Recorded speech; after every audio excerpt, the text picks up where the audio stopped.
बिस्मिल्लाहिर्रहमानिर्रहीम। अस्सलाम वालेकुम। अल्लाह पाक आप सबको अपने हिफ्ज़ व अमान में रखे। तो आज मैं बात करूँगी कि एक लड़की को ससुराल में कैसे रहना चाहिए। जब शादी हो जाती है, लड़की ससुराल में चली गई है, अब वहाँ जाके उसे कैसे रहना चाहिए। वहाँ जाके उसे ससुराल वालों को, ससुराल में सबसे ज़्यादा क्या होता है, सास ससुर, अगर शोहर की बहन है नंद, बड़ा भाई है जेठानी, छोटा भाई है उसकी बीवी देवरानी, ये रिश्ते होते हैं और कुछ ज़्यादा नहीं होते हैं। पहले उसे ये सोचना चाहिए, ये देखना चाहिए कि जिस घर में मैं गई हूँ वहाँ का माहौल कैसा है, वहाँ का रहन सहन, वहाँ का खाना पीना, वहाँ का तौर तरीके, वहाँ कपड़े पहनने का माहौल कैसा है। क्योंकि जो आप अपने माँ बाप के घर पे पीछे सब कुछ, आपको ज़रूरी नहीं वही माहौल, वही घर वापस आपको अपने ससुराल में मिले, ऐसा बिल्कुल भी नहीं होता है। ससुराल में जाके बहुत कुछ चेंज हो जाता है, बहुत कुछ बदलना पड़ता है लड़की को अपने आप में, बहुत कुछ नहीं सब कुछ ही बदलना पड़ता है। मैंने तो ये देखा है।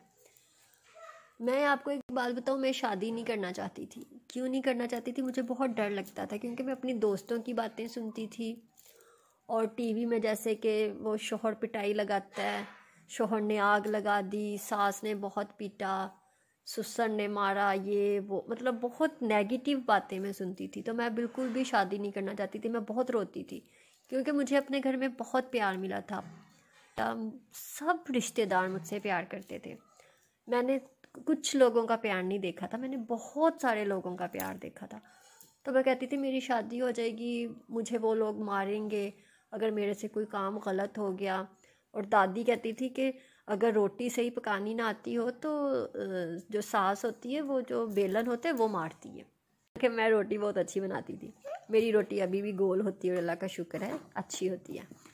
तो इसलिए मैं कहती थी पप्पा मैंने नहीं शादी करनी, मैंने मार नहीं खानी वहाँ पे। पहले दिन तो मैं बहुत ज़्यादा रोई थी यहाँ पे आके, क्योंकि मैं ज़रा बड़े घर से आई थी और यहाँ खाली मामा पापा रजी ऑफिस, बस मैं घर पे अकेली। सुबह मैं जब नाश्ता करी, मेरे लंबे लंबे बेचारे आंसू गिरे, मैं नाश्ता कर रही थी।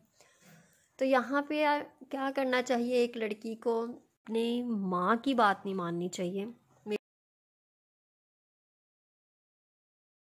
आगे आपको बताऊंगी क्यों।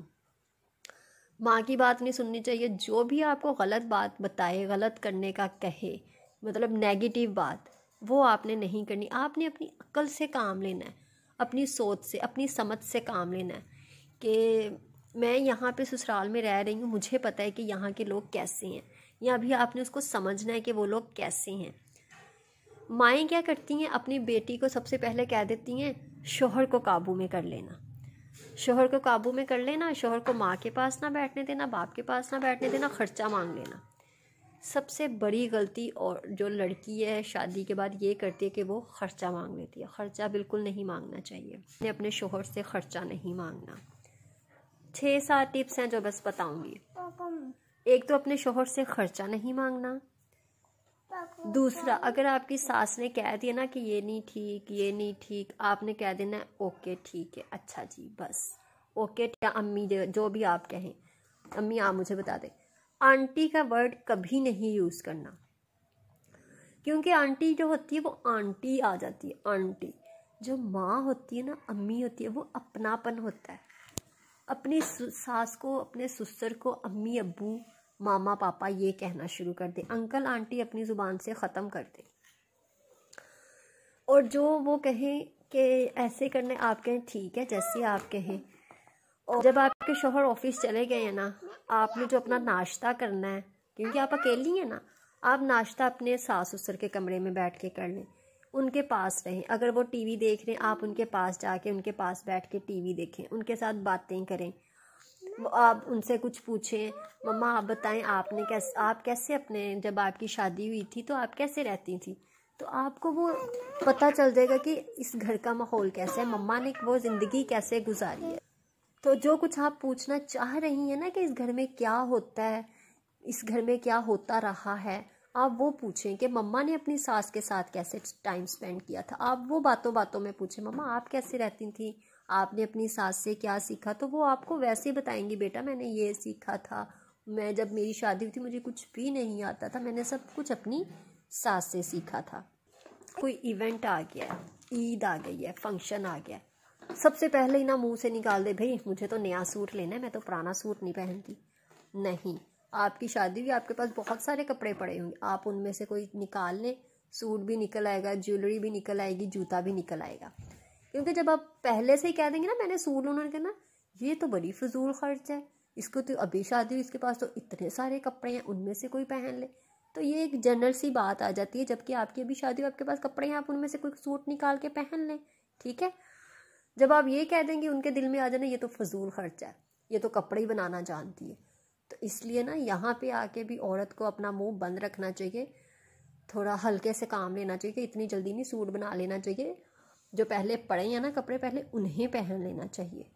जब आप ये कह देंगी ना कि नहीं मेरे पास सूट है मैं वही वाला पहन लूँगी, अभी तो सारे कपड़े वैसे के वैसे ही पड़े हैं, तो वो कहेंगी वाह ये तो बड़ी अच्छी है, ये तेरा सुगर बेटी है, इसे सब मैनेज करना आता है। और फिर आजकल की दूसरी लड़कियां आ जाती हैं जी पार्लर जाने का काम, मैं तो हर महीने पार्लर जाती हूँ, मैं मैने पैडी करवाती हूँ, मैं ये करती हूँ, मैं वो करती हूँ। आप उस पर थोड़ा सा सब्र करें, आपके हाथों को कुछ नहीं हो, आपने कोई आपको हाथ अपने नहीं ख़राब करने हैं तो आप ग्लव्स यूज़ कर लें। जब आप बर्तन धोएं, कपड़े धोएं, ऐसा कोई काम करें तो ग्लव्स पहन लें, आपके हाथ बिल्कुल भी ख़राब नहीं होंगे। रात को आप वैसलीन लगा के सो जाएं, क्योंकि जब आपने ये कह दिया ना मैंने पार्लर जाना है, मैंने ये करना, तो उन्होंने कहना ये फजूल खर्च है, ठीक है। एक ये बात हो गई।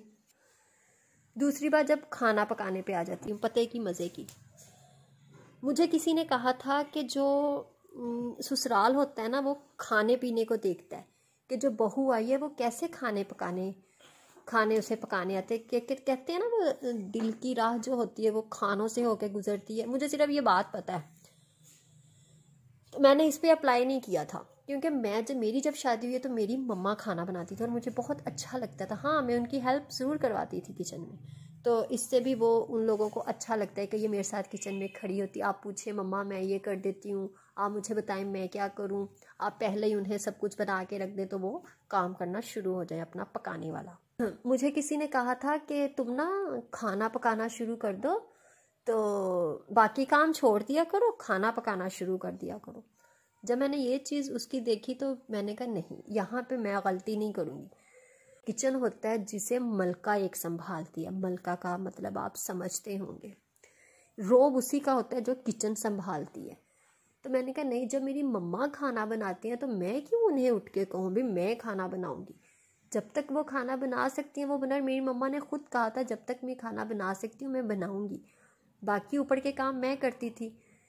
अब यहाँ पे मैं आपको एक बात बताऊँ, खाना पकाना इतना वो मायने नहीं रखता जितना कि मैनेज करना मायने रखता है। और किचन को कैसे मैनेज करती हैं, सफाई सुथराई, कपड़े इस्त्री, कपड़े धोने, किचन, ये सब मैनेजमेंट में आ जाता है। खाना पकाना मेरी नज़र में 1 घंटे का काम है, ठीक है। अगर आपने सब्जियां भी बनानी है, आप अब के दिन अगर आपने सारी सब्जियां कटिंग करके, फ्राई करके, उबाल के, फ्रीज करके रख ली हैं, आपका हफ्ता इजीली गुजर गया, ठीक है। क्योंकि मैंने जॉब की हुई है 9 साल, मैं अपने घर को मैनेज करके आई थी, मुझे पता था कैसे मैंने बच्चों को ट्यूशन पढ़ानी है, स्कूल से आके मैंने क्या करना है। मैं अदरक, लहसुन, प्याज ये सब अपने इतवार के दिन करके रख लेती थी, मुझे पता था मैंने मैनेज करना कैसे करना। मैंने जिसे मामा पापा समझे कि मुझे खाने पकाने नहीं आते, लेकिन मुझे पता था आहिस्ता आहिस्ता वक्त के साथ साथ इन्हें पता चल जाएगा भी मुझे खाने पकाने आते हैं। पे बना लेती हूँ, चावल बना लेती हूँ, इवन कि मुझे बिरयानी शरियानी सब कुछ आता है यार, किस लड़की को नहीं आता। और एक यूट्यूब चैनल है, आपने जो भी पकाना है उसमें से निकालो और बनाओ। लेकिन सबसे बड़ी बात आपको मैनेज करना चाहिए, आना चाहिए। अब मेरे 2 बच्चे हैं, मुझे पता है मैंने कैसे मैनेज करना है, मैंने शोहर को कैसे मैनेज करना है, मैंने मामा पापा को कैसे मैनेज करना है। और एक और बात, जो शोहर की खालाएँ, शोहर की चच्चियाँ, शोहर की फूफियाँ, इन्हें अपना समझें जब वो आएँ, ठीक है। क्योंकि शोहर ने उनके साथ अपनी ज़िंदगी गुजारी होती है। अब आपकी वजह से वो उन्हें तो नहीं छोड़ सकता ना, जैसे वो अपने माँ बाप को नहीं छोड़ सकता, इसी तरह वो अपने रिश्तों को भी नहीं छोड़ सकता। और शोहर को भी नहीं चाहिए कि वो अपनी बीवी से ये कहे कि आप अपने पिछले रिश्तों को भूल जाओ। क्यों भूल जाओ? अगर शोहर ये आपसे कहे ना कि भूल जाए, भी क्यों भूल जाए? एक सवाल है। अगर मैं अपने पिछलों को भूल दूँ तो आप भी अपने अपनों को भूल जाओ। जब आप आपके शोहर के अपनों को अपना समझेंगी ना और उसे ये कहेंगे कि आप भी मेरे अपनों को समझे, तो वो क्यों नहीं आपके अपनों को समझेगा। वो भी कहेगा हाँ भी ये मेरे, जब मेरे कोई रिश्तेदार आते हैं उनसे तो बड़े अच्छे से मिलती है, उनके आगे चाय पानी रखती है, तो जब वो आपके मैके में जाएगा, अपने ससुराल में जाएगा, वो भी उनसे वैसे ही मिलेगा, प्यार मोहब्बत से, और उसके दिल में इज्जत होगी उनके लिए। सर ने कुछ सख्त लहजे में कह दिया, उसको हंस के टाल दे, कोई बात नहीं, क्योंकि वो बुजुर्ग हैं। उन्होंने पता है जो बुजुर्ग होते हैं उनमें बचपना आ जाता है, जैसे कि वो बच्चे होते हैं, तो बहुत सी चीज़ों को ऐसे देख के लेके चलना पड़ता है। और बहुत ही लड़कियां ये कह देती हैं ये कौन होता है मुझे कुछ कहने वाला, इसने ऐसा क्यों कहा। तो ऐसे नहीं करना चाहिए। अपने सास ससुर को ना जब आप माँ बाप का दर्जा देंगी ना, तो ऐसी लड़ाइयाँ हर घर में नहीं होंगी, बल्कि कहीं भी नहीं होंगी। मुझे बहुत से लोगों ने कहा तुम ऐसे करो, तुम ऐसे करो, लेकिन मैंने नहीं किसी की भी सुनी। मेरा भाई जो है ना, मैं दिल से दुआएं देती हूँ कि मेरे भाई ने मुझे इतने अच्छे से गाइड किया। मैं कहती हूँ वो मेरा भाई नहीं है, वो मेरा बाप, मेरी माँ, पता नहीं वो क्या है मेरे लिए, कि उसने मुझे इतने प्यार से कहना आप ही कोई बात नहीं, उन्होंने ऐसा कहा है ना, कोई मसला नहीं, वो तुमसे प्यार भी तो करते। जब उसने ये कहना ना, जब वो तुम्हें बुरा कहें तो वो प्यार भी तो करते हैं ना। एक और बात, जो सास ससुर नंद होते हैं ना, जो रिश्ते होते हैं, ये आप लोगों की पीठ पीछे बुराई ज़रूर करती हैं, और आपको जिसके साथ की थी वो भी बता दे यार ये तो तेरे बारे में ऐसे कह रहा था, आप इसको इग्नोर कर दो। बुराई हर इंसान करता है, ठीक है। अगर आपकी गैर मौजूदगी में आपके सास ससुर ने किसी के साथ आपकी बुराई कर दी है ना, आप उस पर मट्टी डाल दो, रेत डाल दो, बुराई कर दी उसको दबा दो, ठीक है, कर दी है ना, कोई मसला नहीं। यहाँ मैं एक और बात बताऊँ, एक बहू की बुराई 25 साल तक ससुराल वाले करते ही रहते हैं। यहाँ मैं डरूंगी नहीं। अब मेरी भाभी है ना, जब वो नहीं होती ना, हम ज़रूर उसकी बुराई करते हैं, उसने ऐसे कर दिया, उसने ऐसे कर दिया, लेकिन मैं अपनी भाभी से इतना प्यार करती हूँ कि ये उसे भी नहीं पता कि मैं उससे कितना प्यार करती हूँ, क्योंकि मैं उसे अपनी बहन समझती हूँ, मैं उसे अपनी माँ समझती हूँ, क्योंकि वो मेरे घर पे आई है।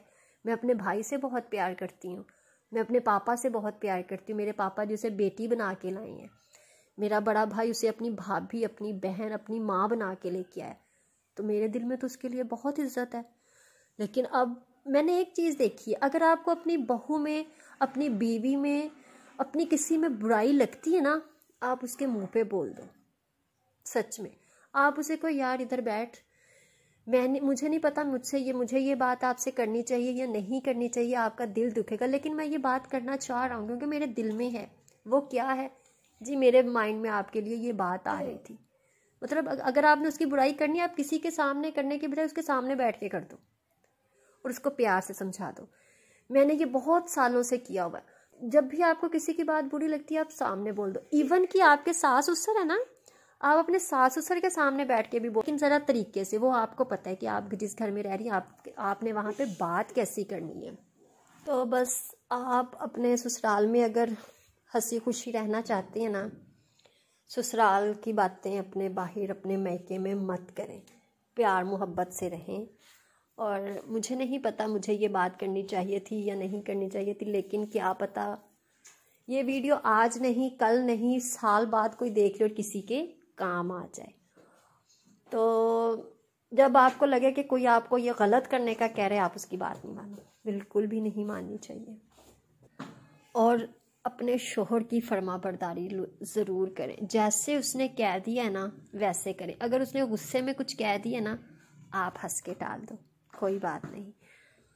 मेरे साथ बताऊं क्या होता है, मैं रज़ी गुस्से में होती है ना, मैं थोड़ी देर के लिए चुप कर जाती हूँ।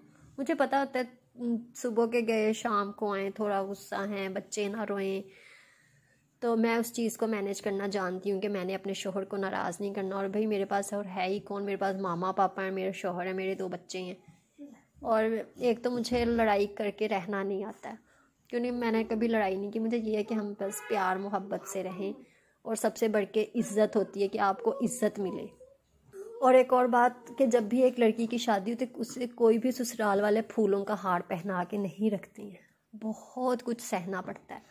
मैंने भी यहाँ पे बहुत कुछ सहा है, ये नहीं कि नहीं सहा है।